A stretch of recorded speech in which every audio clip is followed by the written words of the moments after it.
باضابطہ اس کی انویسٹیگیشن اور انکوائری اسٹارٹ ہوئی۔ اس کے بعد پھر 9 تاریخ کو ہمیں ایک ڈیڈ باڈی ریسیو ہوئی دبکا شاخ سے۔ جب اس ڈیڈ باڈی کو اوپن کیا گیا تو اس کی شناخت آمنہ ولد غلام حیدر سے ہوئی، اور اس کے بعد پھر جیسے انویسٹیگیشن ہوتی ہے ایک مرڈر کیس کی، تو اس کی ڈیڈ باڈی ریکور ہوئی اور والد نے شناخت کی، پوسٹ مارٹم ایگزامشن کرائے گئے، بایولوجیکل ایویڈنس وغیرہ جو چیز اس کی ہے وہ کلیکٹ کی گئی، اور ہم نے ایک CID تشکیل دی جس کی سپرویژن میں اس کی انویسٹیگیشن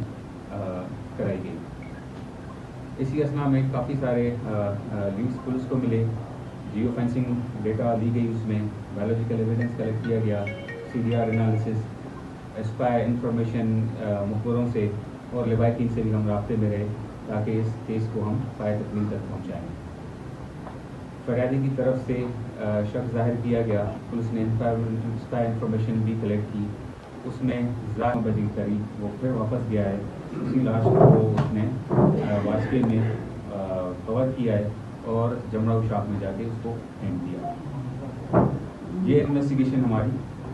اس ملزم سے کی گئی ہے، جس کے بعد ہم پھر کرائم سین باقی چیزیں اس کے ہم پھر کلیکشن کی طرف جا رہے ہیں، اور 12 تاریخ کو آج 1 بجے مبین کے گاؤں میں یہ اکیوزڈ اریسٹ ہوا ہے۔ میری ٹیم میرے ساتھ بیٹھی ہوئی ہے، انہوں نے کافی چیز پہ محنت کی ہے، ایک بلائنڈ کیس تھا، اس کو ہم نے ٹریس کیا ہوا ہے، اور اس کو انشاءاللہ ہم اپنے پائے تکمیل تک کیس کو پہنچائیں گے۔ سر اس میں ایک جوابدار ہیں اور بھی جوابدار ہیں؟